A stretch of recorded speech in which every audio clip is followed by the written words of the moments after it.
को अभाज्य गुणनखंड के अभाज्य गुणनखंडों के गुणनफल के रूप में व्यक्त कीजिए। कहने का मतलब ये है कि किसी भी अवयव को हम अभाज्य गुणनखंड के रूप में कैसे व्यक्त करेंगे। तो आप लोगों ने पढ़ा होगा कि अभाज्य संख्या किसे कहते हैं। तो अभाज्य संख्याओं के बारे में आप लोगों ने ये पढ़ा होगा कि ऐसी संख्या जो एक और स्वयं से विभाजित होती है उसे हम क्या बोलते हैं, अभाज्य संख्या। लेकिन इसकी परिभाषा आप ऐसे बताइएगा, ऐसी संख्या जिसके केवल दो गुणनखंड हो। ऐसी संख्या जिसके केवल कितने गुणनखंड हो, दो, उसे हम क्या बोलेंगे, अभाज्य संख्या। जैसे मैंने यहाँ पर लिया दो, अब दो को देखिए, दो किससे किससे कट सकता है, यह एक से कटेगा और किससे कटेगा, दो से कटेगा। तो इसके कितने गुणनखंड केवल हुए, दो। तो ऐसे अवयव कि जिसके केवल दो गुणनखंड हो उन्हें हम क्या बोलेंगे, अभाज्य संख्या। जैसे मैंने ले लिया तीन, तीन के भी कितने गुणनखंड होंगे, दो ही होंगे। मैंने ले लिया चार, अब चार के गुणनखंड कितने होंगे, एक हुआ, दो हुआ और कितना हुआ, तीन नहीं होगा क्योंकि ये तीन से नहीं कटेगा। इतनी बात समझ में आई। तो हमने कहा कि उसके केवल दो ही गुणनखंड होने चाहिए। तो चार के कितने हो गए, दो से अधिक हो गई। क्या चार आपका अभाज्य संख्या कहलाएगा, नहीं कहलाएगा। कहने का मतलब ये है कि मैंने ऐसी परिभाषा क्यों नहीं बताया कि जो आप लोगों ने पिछली कक्षाओं में पढ़ा कि ऐसी संख्या जो एक और स्वयं से विभाजित होती है उसे हम क्या बोलते हैं, अभाज्य संख्या। जैसे मैंने लिया एक, एक में सभी लोग कंफ्यूज रहते हैं, ऐसे चेक कर लेते हैं कि एक एक से कटा और एक के खुद से कट गया, तो दोनों बार एक एक ही से कटा। तो यहाँ पर देखो क्या इसके दो गुणनखंड हो रहे हैं, नहीं हो रहे, ये दोनों क्या हो गए, एक ही जैसे हो गए। तो इस कारण एक आपकी अभाज्य संख्या नहीं है। इतनी बात क्लियर हो गई।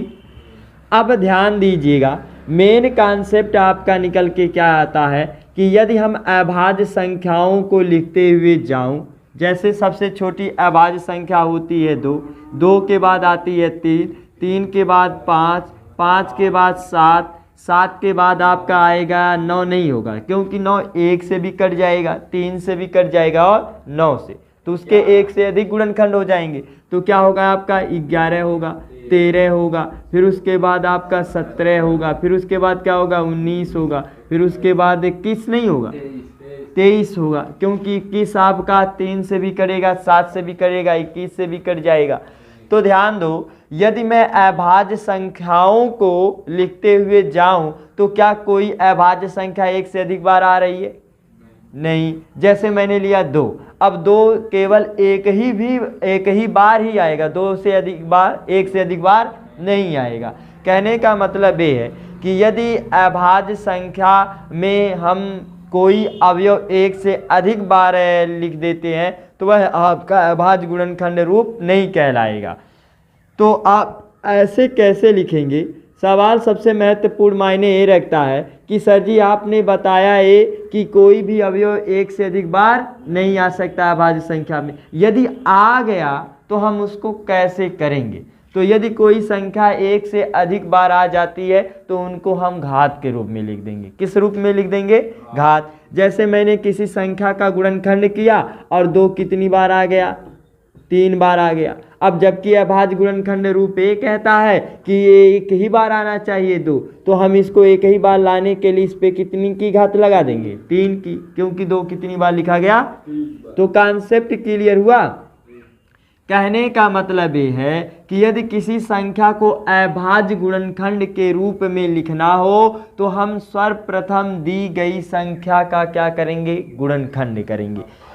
तो गुणनखंड करिए और गुणनखंड करने के बाद अभाज्य गुणनखंड के रूप में लिख दीजिए। तो पहला कितना दिया गया है आपका सवाल, 140 दिया गया है। अब ध्यान दो, 140 दिया गया है तो मैंने कहा सर्वप्रथम दी गई संख्या को लेकर के हम क्या करेंगे, गुणनखंड करेंगे।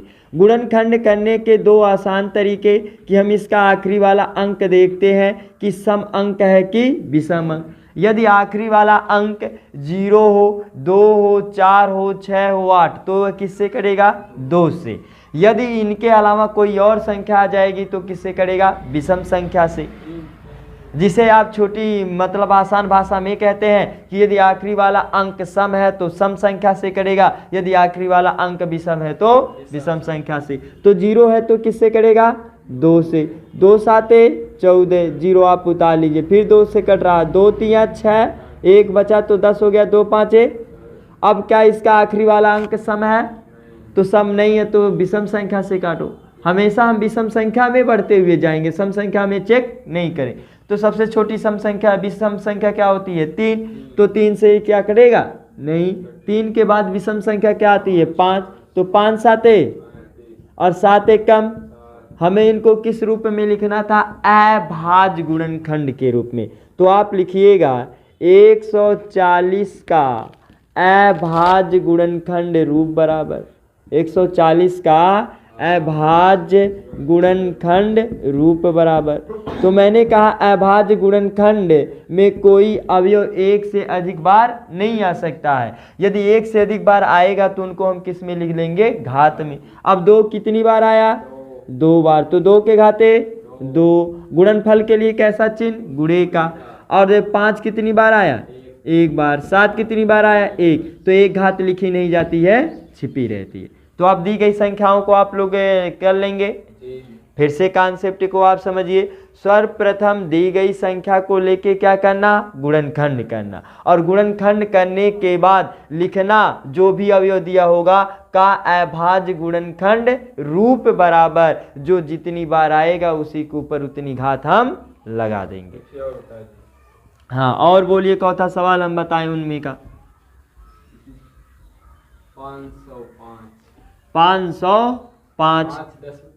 अब यहाँ देखो 505 नहीं होगा, 5005 होगा।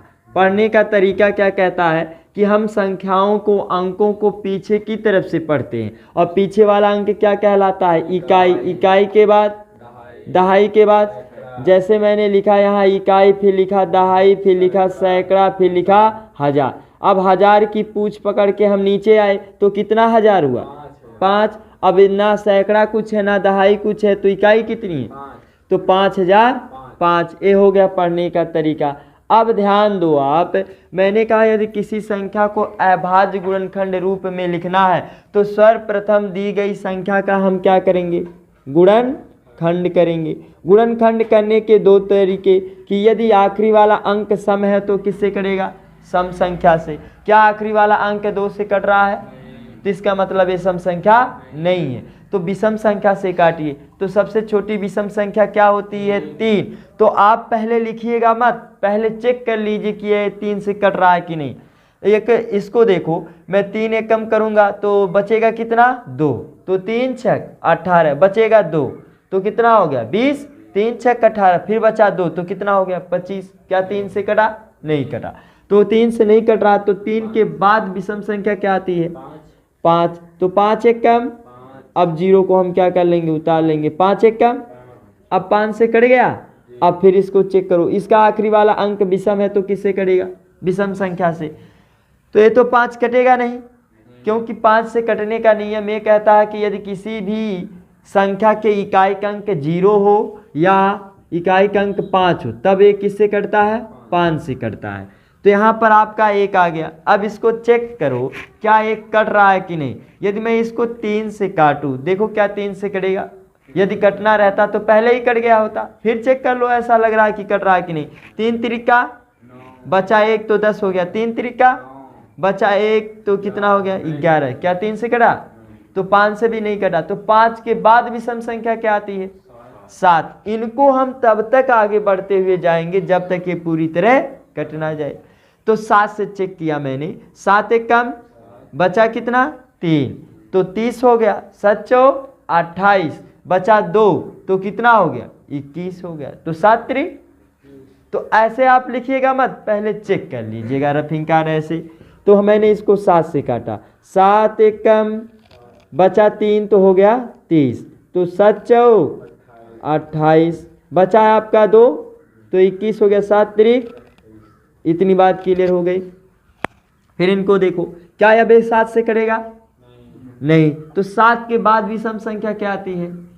11। अब 11 से काटो इसको, 11 एक कम, बचा कितना है आपका, था 14 आया 11 तो बचा कितना 3, बगल वाले अंक को उतार लो। अब कितना दिखाई देने लगा 33, तो 11 तिया 33 और 13 एक कम, तो मैंने काट दिया। तो आप ऐसे लिखिएगा, लिखने का तरीका क्या कहता है, 5005 का अभाज्य गुणनखंड रूप बराबर, अभाज्य गुणनखंड रूप बराबर।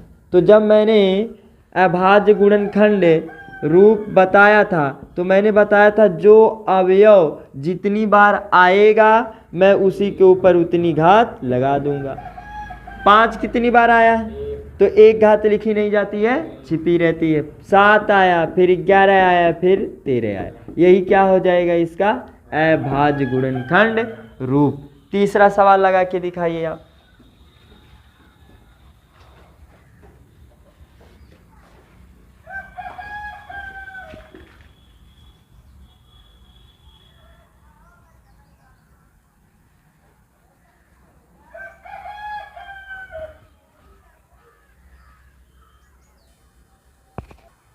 कितना दिया गया है आपका तीसरा सवाल क्या था, 3855 है, 3825 यही है ना। इसको हमें किस रूप में लिखना था, अभाज्य गुणनखंड रूप में। तो मैंने कहा था कि सर्वप्रथम दी गई संख्या को लेके मैं क्या करूँगा, गुणनखंड करूँगा। क्या करूँगा इनका, मैं गुणनखंड करूँगा। गुणनखंड का मतलब ये होता है कि उसको हम टुकड़े टुकड़े कर देंगे। जैसे आलू रहता है, सब्जी बनाने के लिए हम आलू का इस्तेमाल अधिकतर करते हैं, तो आलू रहता है एक, लेकिन उसके कई कतले कर दिए जाते हैं। तो गुणनखंड का मतलब एक से अधिक रूपों में विभक्त कर देना ही क्या कहलाता है, गुणनखंड कहलाता है।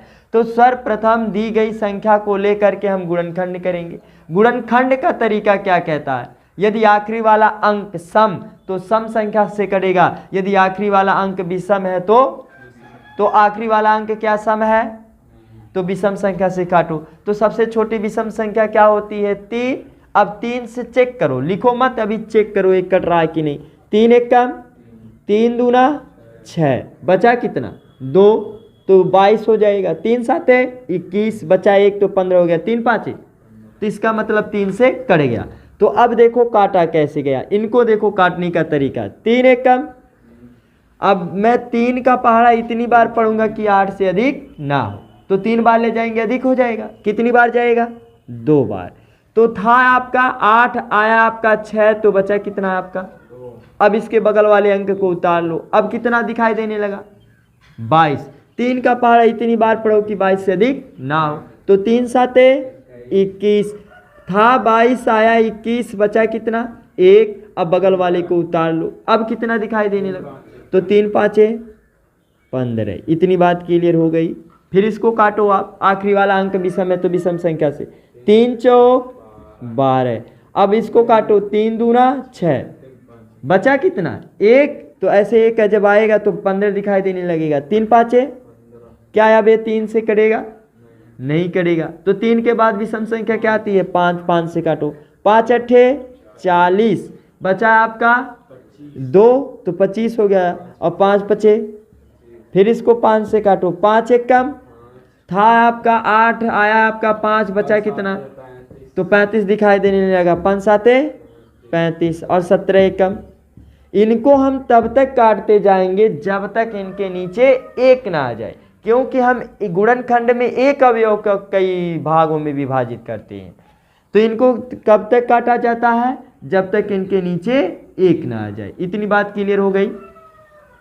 तो आप लिखिएगा 3825 का अभाज्य गुणनखंड रूप बराबर, अभाज्य गुणनखंड, अभाज्य गुणनखंड रूप बराबर। तो अभाज्य गुणनखंड रूप बराबर आपने लिखा, तो इसमें देखा कि 3 कितनी बार आया, क्योंकि मैंने कहा अभाज्य संख्या में केवल एक संख्या एक ही बार आ सकती है, एक से अधिक बार। तो 3 कितनी बार आया, तो 3 के घाते 2 गुणे 5 कितनी बार आया 2, तो 5 के घाते 2 और 17 कितनी बार आया 1 बार। तो एक घात लिखी नहीं जाती है, छिपी रहती। तो यह इसका क्या हो गया, अभाज्य गुणनखंड रूप हो गया। इतनी बात क्लियर हो गई। अब इस प्रकार के सवालों को लगा लेंगे कि नहीं? तो हम आगे का सवाल बताएं। चलिए आगे का कॉन्सेप्ट आप ध्यान से देखिए। अगला आपका सवाल ये कह रहा है कि अभाज्य गुणनखंड विधि द्वारा निम्नलिखित संख्याओं का एचसीएफ और क्या करिए, एलसीएम लिखिए। आप लोगों ने क्लास 9 तक एचसीएफ और एलसीएम आप लोगों ने पढ़ा है कि एचसीएफ कैसे निकाला जाता है और एलसीएम, लेकिन इसमें एक नया क्या आ गया कि हम इनको किस विधि द्वारा निकालेंगे? अभाज्य विधि द्वारा निकालेंगे। किस विधि द्वारा? अभाज्य गुणनखंड विधि द्वारा निकालेंगे। तो अभाज्य गुणनखंड विधि आपकी क्या कहती है उसको आप ध्यान से समझिए। अभाज्य गुणनखंड का मतलब मैंने बताया कि सर्वप्रथम दी गई संख्याओं का हम क्या करेंगे, बारी बारी से गुणनखंड कर लेंगे। आप लोगों ने क्लास 9th में पढ़ा होगा एचसीएफ दो विधियों से निकाला जाता था। पहली विधि थी गुणनखंड विधि और दूसरी विधि भाग विधि। और एलसीएम क्या कहता है? एलसीएम एक विधि से केवल निकाला जाता है कि हम सभी संख्याओं का एक ही बार में गुणनखंड कर लेते हैं और प्रत्येक अवयव का गुणा कर देते हैं। जो रिजल्ट आता है वही क्या कहलाता है? एलसीएम। तो कभी भी यदि अभाज्य गुणनखंड विधि से एचसीएफ निकालना हो, मेरी बात को आप लोग ध्यान पूर्वक सुनिएगा, कभी भी अभाज्य गुणनखंड विधि द्वारा निम्नलिखित संख्याओं का एचसीएफ या एलसीएम निकालना हो तो सर्वप्रथम दी गई संख्याओं का बारी बारी से क्या कर लेना? गुणनखंड कर लेना। और गुणनखंड करने पर उनको किस विधि में निरूपित कर देना? अभाज्य गुणनखंड विधि में निरूपित कर देना। अब देखो पहला सवाल आपका कितना दिया गया है? 12 कितना 24 और 26 और 91। अब हमें 26 और 91 का एचसीएफ और एलसीएम दोनों निकालना। तो मैंने क्या कहा, बारी बारी से दी गई संख्याओं का हम क्या करेंगे? गुणनखंड करेंगे। अब 26 को एक बार ले लो, और जब मैंने 26 को लिया तो 26 का गुणनखंड कितने निकलेंगे? अब इनको आप काट दीजिए। आखिरी वाला अंक सम तो किससे कटेगा? सम से। तो 2 1 कम 2 2 तिया, अब किससे कटेगा? 13 से। तो मैंने जब 26 का गुणनखंड किया तो कितना आया? 2 गुणे 13 आया। इतनी बात सब समझ में आया। अब 91 का आप गुणनखंड करिए। 91 का गुणनखंड करिए। आखिरी वाला अंक आपका विषम, तो विषम संख्या से ना ये 3 से कटेगा ना ये 5 से कटेगा, तो किससे कटेगा? 7 से। 7 एक कम 7, बचा आपका कितना? 2, तो 21 हो जाएगा। 7 त्रिक और 13 एक कम 13। तो जब मैंने 91 का गुणनखंड किया तो कितना आया? 7 गुणे 13 आया। इतनी बात क्लियर हो गई। अब आप लोग ध्यान पूर्वक देखिए, मैंने कहा यदि कभी भी संख्याओं का अभाज्य गुणनखंड विधि से एचसीएफ या एलसीएम निकालना हो तो सर्वप्रथम दी गई संख्याओं का बारी बारी से क्या कर लेंगे? गुणनखंड कर लेंगे। और गुणनखंड करने के बाद एचसीएफ कैसे निकलेगा? अब इसको आप ध्यान पूर्वक समझिए। जो प्रत्येक में एक जैसा मिलेगा, जो प्रत्येक में एक जैसा मिलेगा उसकी बड़ी घात लेंगे। उसकी क्या लेंगे? बड़ी घात लेंगे, छोटी वाली घात नहीं लेंगे। अरे देखो यहाँ गलत कर दे रहे हैं कॉन्सेप्ट। एचसीएफ में क्या रहता है? जो प्रत्येक में एक जैसा मिलता है उसकी छोटी घात लेते हैं। उसकी क्या लेते हैं? छोटी घात लेते हैं। अब मिलाओ कि प्रत्येक में एक जैसा क्या मिल रहा है? 2 है। क्या नीचे वाला 2 है? इसका मतलब नहीं मिला तो एचसीएफ में नहीं लिखा जाएगा। यहाँ भी 13, यहाँ भी 13, तो 13 दोनों में मिल गया तो मैंने इसको लिख दिया। रह गई घात की बात। अब घात देखो यहाँ पर यह 1 है, यहाँ भी 1 है, तो मैंने कहा छोटी वाली घात, तो दोनों समान है तो इस कारण इसकी क्या होगा? 13 ही होगा। इतनी बात क्लियर हो गई। अब एलसीएम में देखो क्या किया जाता है। एलसीएम में ये किया जाता है जो प्रत्येक में मिलता है उसकी बड़ी घात लिखा जाता है तथा उससे संबंधित गुणनखंड भी लिख लिया जाता है। कहने का मतलब ये है कि एलसीएम में जो मिलेगा उसको भी लिख लेंगे और जो नहीं मिलेगा उसको भी लिख लेंगे। तो पहले देखो कौन मिल रहा था? 13। पहले 13 ही मिला दोनों में ना, उसको लिख लिए। फिर मैंने कहा जो नहीं मिलेगा उसको भी लिखा जाएगा। किसमें? गुणनखंड में। कौन नहीं मिल रहा है? 2 नहीं मिल रहा। फिर कौन नहीं मिल रहा? 7। अब इनका गुणनखंड आपका गुणा कर लीजिए, जो आएगा वही आपका आंसर होगा। तो 13 दूना 26। अब 26 में आप 7 का गुणा कर दीजिए, जो आएगा वही आपका आंसर होगा। 7 छक 42, 7 दूना 14, 14 4 आपका 18। तो इनका एलसीएम कितना आ गया आपका 182 आ गया। इतनी बात क्लियर हो गई। कहने का मतलब ये है, ध्यान दीजिए, ये तो घात में नहीं आया, मैं पूरा आप कॉन्सेप्ट ही क्लियर कर रहा हूँ आप लोगों का। मैंने कहा कि दी गई संख्याओं का हम क्या करेंगे, बारी बारी से गुणनखंड करेंगे, चाहे 2 हो, चाहे 3 हो, चाहे 3 से अधिक हो, इससे मतलब नहीं। आप बारी बारी से दी गई संख्याओं का गुणनखंड करना और उनको किस रूप में लिख लेना, अभाज्य गुणनखंड। अभाज्य गुणनखंड का मतलब ये होता है कि हम उनको घात के रूप में लिखेंगे। माना कि किसी अवयव का गुणनखंड करने पे 2 गुणे 3 के घाते 5 गुणे 7 आया आपका, और किसी अन्य संख्या का गुणनखंड करने पे 2 के घाते 4, 2 के घाते 4 गुणे 3 के घाते 2, अब यहाँ पर आ गया आपका 13। अब इनका एचसीएफ कैसे निकालेंगे। माना कि किसी अवयव का गुणनखंड करने पे आपका ये आया, तो मैंने कहा एचसीएफ में जो प्रत्येक में मिलेगा उसकी छोटी घात। एचसीएफ में क्या लेंगे, छोटी घात। अब दोनों में क्या मिल गया, 2 2, तो आप 2 को लिख लो। लेकिन अब रह गई घात की बात, तो घात में हम कौन सी घात लेंगे, छोटी घात।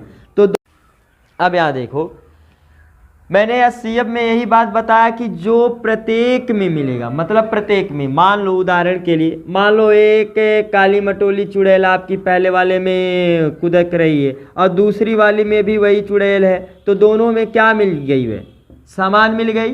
तो जो समान दोनों में मिलेगा मैं उसी को लिखूंगा और बाकी किसी को नहीं लिखूंगा। ये किसका नियम है, एचसीएफ का। रह गई घात की बात, तो घात में मैंने आप लोगों को बताया कि एचसीएफ में छोटी घात और एलसीएम में बड़ी घात नहीं। ये घातें कब जुड़ती हैं, जब संख्याओं का आधार समान हो तब हम घातों को जोड़ते हैं। ध्यान से समझिए, संख्याओं का आधार देखिए दो समान है कि नहीं।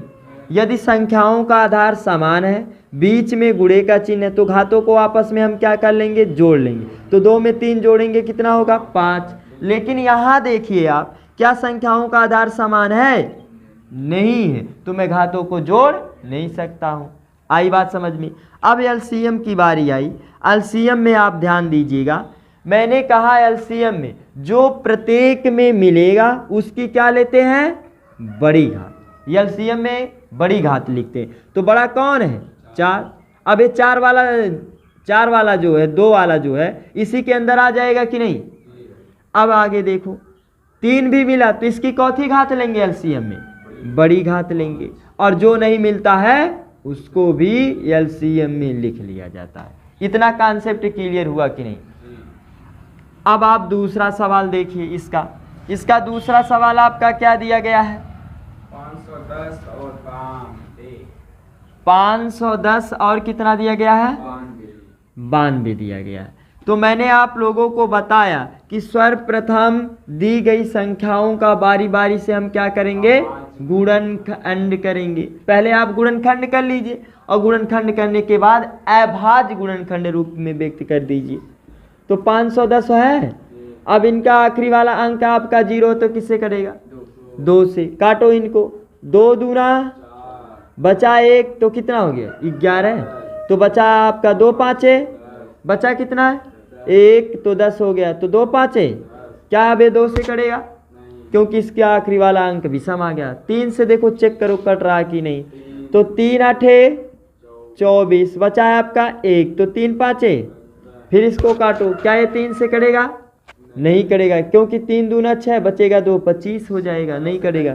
अब इसको आप 3 के बाद बढ़िए, 3 के बाद विषम संख्या क्या आती है, 5, 5 1 कम, बचा कितना 3, तो 35 हो जाएगा। तो 5 7 और 17 1 कम, इतनी बात क्लियर हो गई। अब फिर क्या था, 92 था। फिर 92 को भी लेकर के आप गुणनखंड करिए।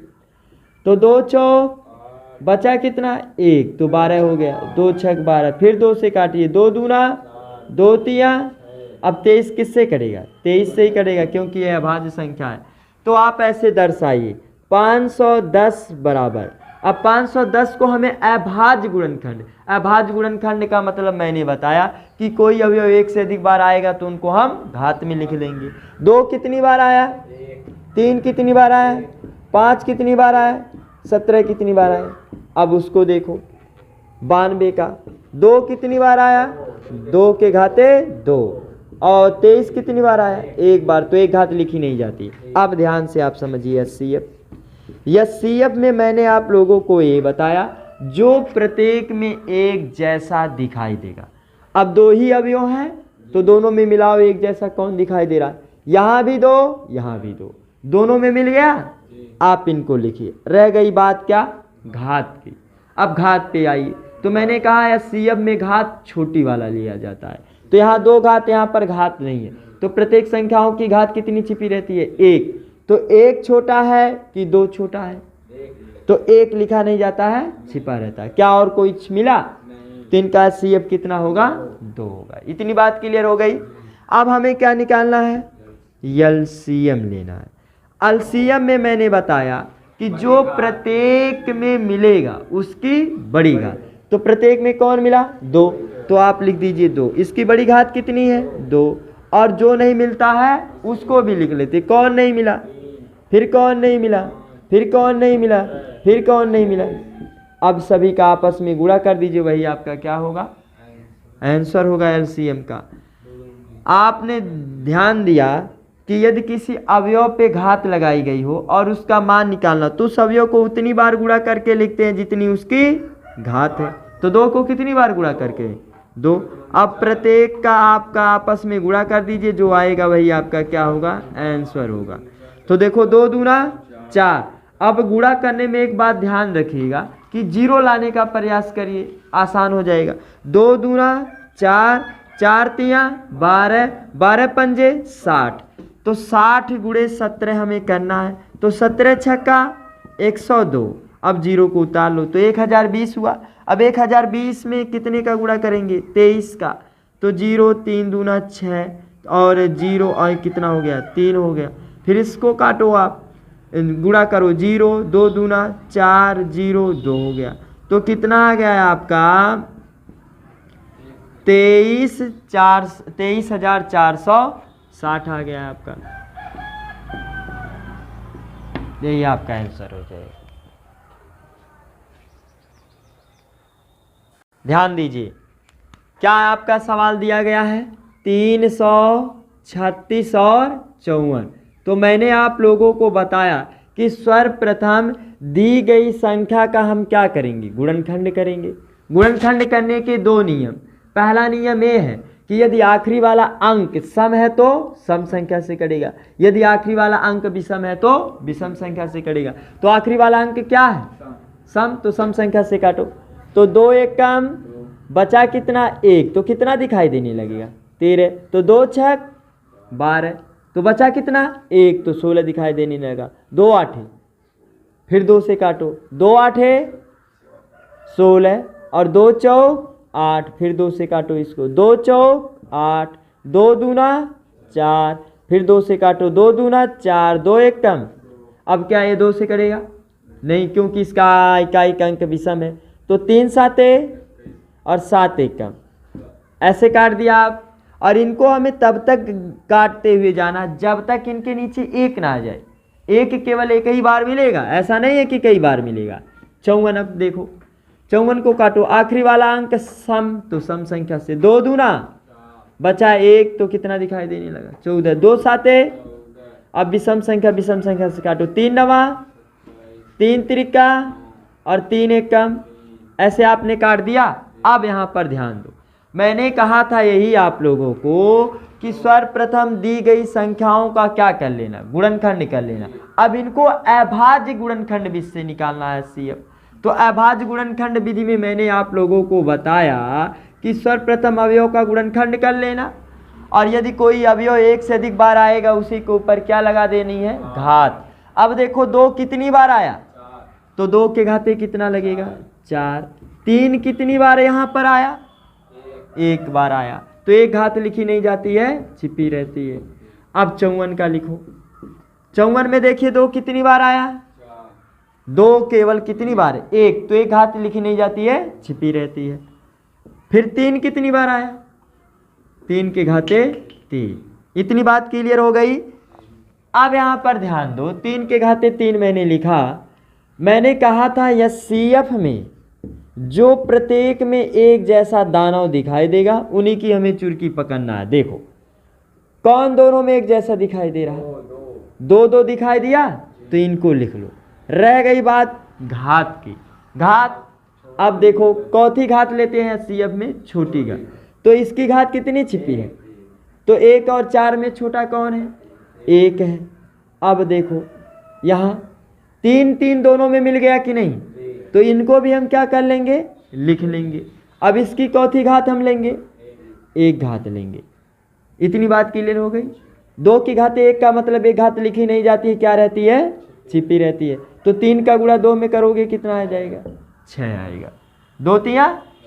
अब एलसीएम में मैंने आप लोगों को बताया जो प्रत्येक में मिलेगा उसकी बड़ी घात। तो प्रत्येक में कौन मिला? 2 के घाते कितना लिया जाएगा? 4। 2 मिला तो बड़ी घात वाला लिख लो आप। 3 भी मिला तो इसकी भी बड़ी घात वाला लिखो। और जो नहीं मिलता है उसको भी हम क्या करते हैं? एलसीएम में लिख लेते हैं।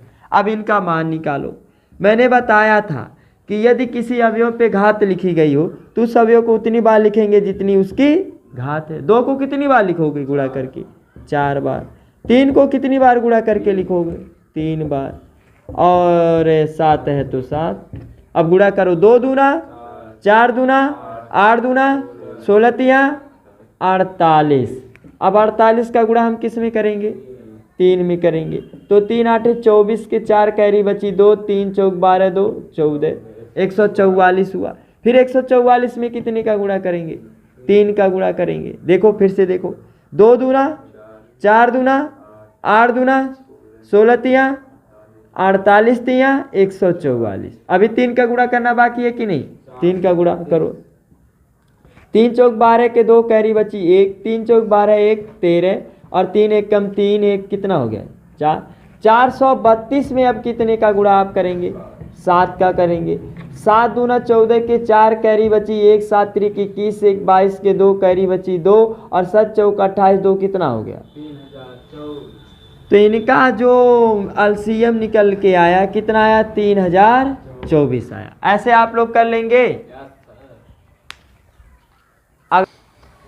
तो आपका तीसरा जो सवाल था वह आपका पहले 2 संख्याओं का एचसीएफ और एलसीएम निकालना था। अब कितनी कितनी संख्याओं का निकालना है?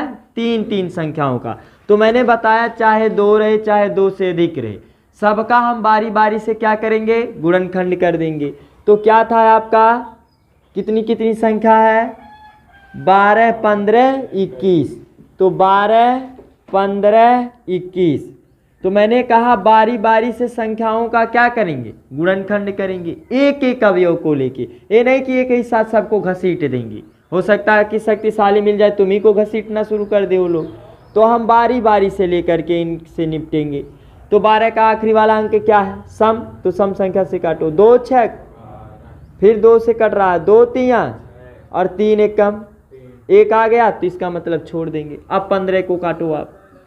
3 5 और 5 1 कम 1 आ गया, छोड़ दो। 21 को काटो आप। 3 7 और 7 1 कम, ऐसे काट दिया। अब दर्शाओ। ऐसे आपको लिखना पड़ेगा अभाज्य गुणनखंड विधि द्वारा। अभाज्य गुणनखंड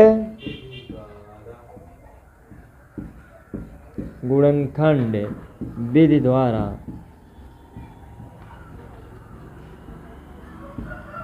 एचसीएफ ज्ञात करना। एचसीएफ व एलसीएम ज्ञात करना।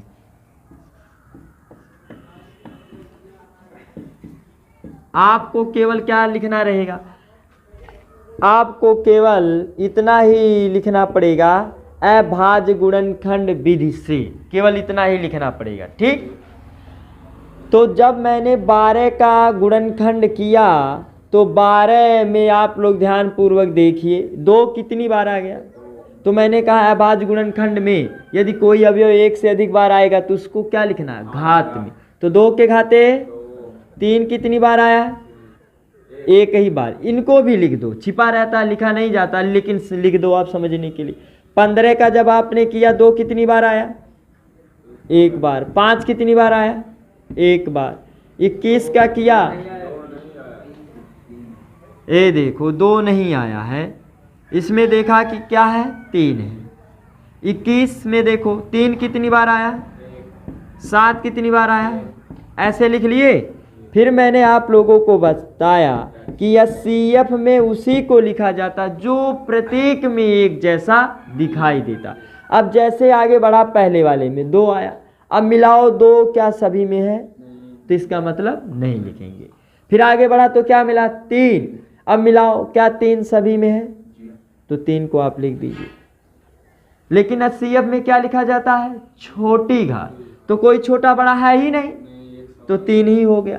तो इनका सीएफ कितना हुआ? अब एलसीएम की बारी आई। एलसीएम देखो क्या है आपका। मैंने कहा कि एलसीएम में ये करते हैं कि जो प्रत्येक में मिलता है उसकी बड़ी घात। तो प्रत्येक में एक जैसा कौन मिला? सभी में एक जैसा कौन दिखाई दे रहा है? 3, लेकिन बड़ा है ही नहीं कोई, तो 3 ही लिख दो। इतनी बात क्लियर हो गई।